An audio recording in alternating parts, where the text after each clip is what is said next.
আমরা একসাথে মজলুম ছিলাম। বিনয়ের সাথে বলতে চাই, হাজার চেষ্টা করেন ওই আওয়ামী লীগ হতে পারবেন না, দুর্বল আওয়ামী লীগ হতে পারবেন।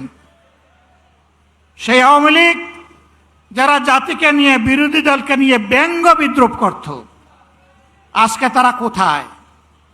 আপনারা একই কাজ শুরু করেছেন। যে আওয়ামী লীগ তাদের পুষ্য লাঠিয়ালদেরকে দিয়ে সমাজের বিভিন্ন জায়গায় কর্তৃত্ব কায়েম করেছিল, সেই আওয়ামী লীগের পাশে তাদের দুঃখের দিনে কোনো লাঠিয়াল এসে দাঁড়াতে পারেনি।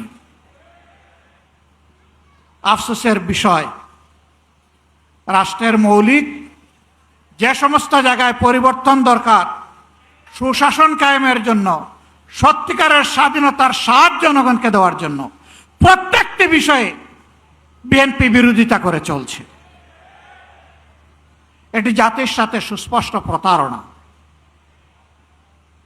তারা তাদের দেওয়া 31 দফা কর্মসূচি সংস্কারের, তাদের ইশতেহার, এটারও তারা বিরোধিতা করছে।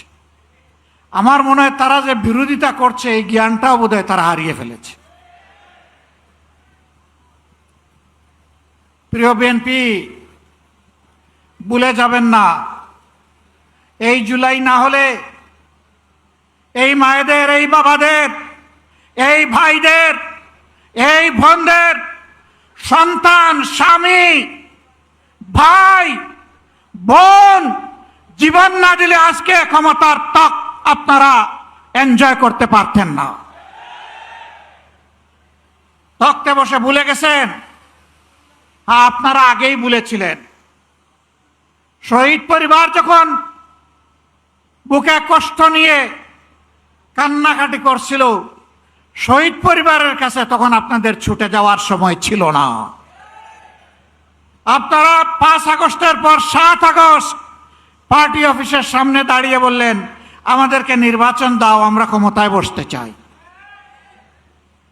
শহীদ পরিবারের দুঃখ আপনাদের অন্তরকে স্পর্শ করে নাই। আহত পঙ্গুদের নিয়ে আপনাদের কোনো কর্মসূচি ভাবনা জাতি দেখে নাই। আপনারা এই বিপ্লবের বেনিফিশিয়ারি, যারা বিদেশে ছিলেন স্বদেশে আসার সুযোগ পেয়েছেন। এই বিপ্লব না হলে আপনারা বোধহয় কল্পনাও করতেন না দেশে ফিরে আসার।